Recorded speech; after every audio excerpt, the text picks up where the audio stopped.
Hello and welcome to Pots and Trowels, and thank you to our supporters Cobra Garden and Mr Fothergill Seeds. Today we're going to be having a look at the hostas in the garden and just checking on the cucumbers in the polytunnel.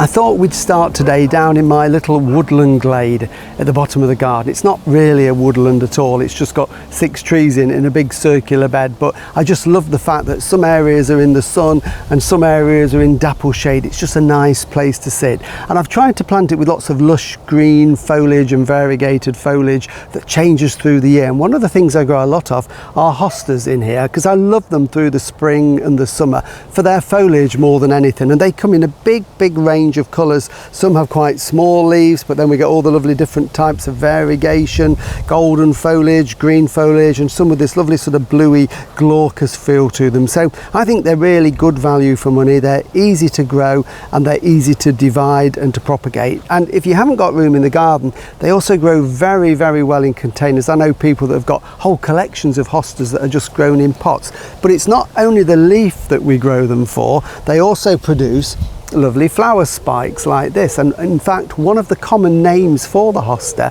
is the plantain lily, and I think that's because the leaf has got sort of a plantain shape to it, and this looks a bit like a lily. And in fact they are closely related. Hostaceae, Liliaceae are very close in the families of plants, so great for cut flower, and they look good in the garden right the way through June and July. But once we start to get to this time of the year, I'm just going to pop those there, the flowers do tend to go over. This one is a later one, but if you see here, a lot of them on this green variety, they're starting to look tatty now and go over. The bees have done their job, they've enjoyed feeding on them, so when they're like that, they're perfect. I don't want to see them like that, so it's really just the job of going around the garden and cutting them off, just cutting down into the centre of the plant, so that you're getting rid of that stalk, and they can then be chopped up and they can go onto the compost heap like that.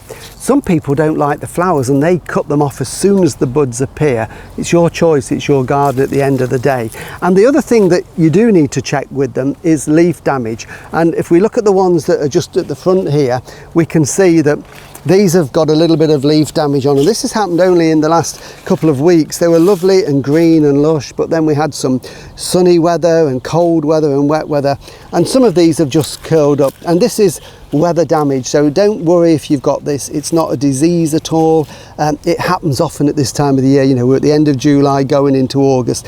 The plants are getting a little bit tired now. And the other thing that can be a problem with hostas is slugs and snails love them. Fortunately, we don't get a lot of damage down this part of the garden. I think there's enough sort of frogs and things about, but if you have got problems with them, then you know, a little bit of slug bait. Use the organic one if you're going to use the pellets, the one that isn't harmful to wildlife, the ferric phosphate, or you can put barriers down or nematodes in the soil to get the small slugs that are underground that come up and munch away. But if you have got slug damage or a bit of scorch like this, again, don't be worried about getting your secateurs in and just snipping a few of those damaged leaves off. It's not going to harm the plant, it will only make it look better.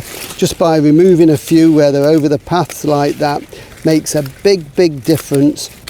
They rot down very quickly on the compost heap, and we can then see that the better leaves will sort of fall down into place and just makes that clump look a little bit better. And we've got new foliage coming in the middle anyway that's going to cascade out, so just give them a bit of a tidy up to show them that you love them, and they'll keep going for another couple of months until we get the cold weather in the autumn. As soon as we get a bit of frost on them, they'll go yellow and die down, and that's them finished for this year.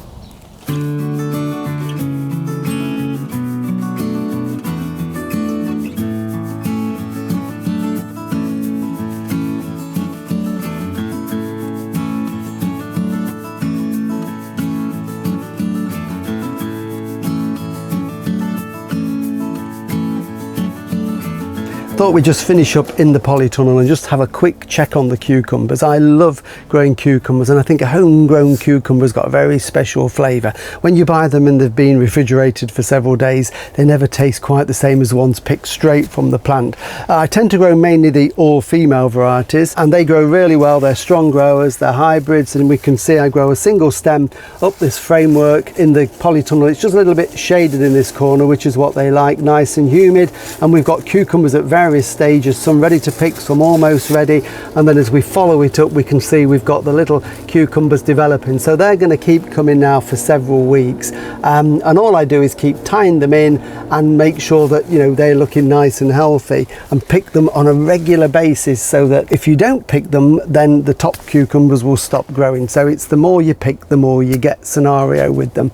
There are also cucumbers that are male and female, and this is one here that is a different variety, and we can see just here it's got the female flower there. We've got the little embryo cucumber at the back of the flower, but then you'll notice this other flower just here hasn't got a cucumber at the back of it. If I just pinch that off, we can see this is a male flower and it just has a single little stalk on there.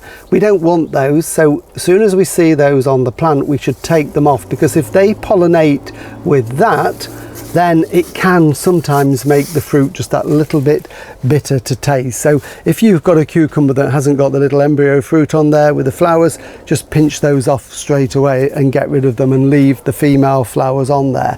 The other thing you've got to do with cucumbers is feed them regularly. They're quite greedy feeders, and because they're producing such a lot of fruit, they need a lot of food. So once a week I give them a feed. This is a high potash tomato fertilizer.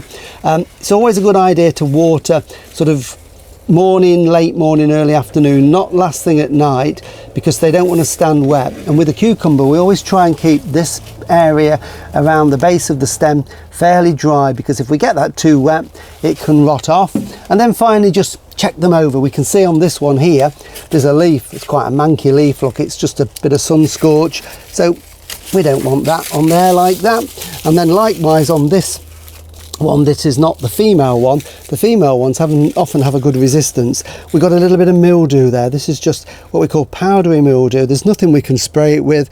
We don't want it to spread, so again I'm just going to chop that off, and that will go in the bin and get rid of it, just to prevent it spreading any further up. So just a little bit of trimming on them, bit of feeding, and pick them little and often, so you can have cucumbers from now right the way through till at least the end of September.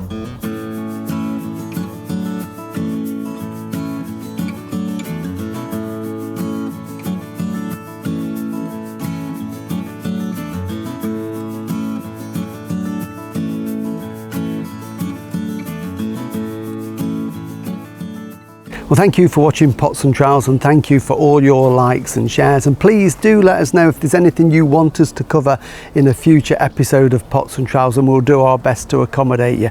Next time we're going to be checking the lawn edges and picking the first of the runner beans. See you then. Bye.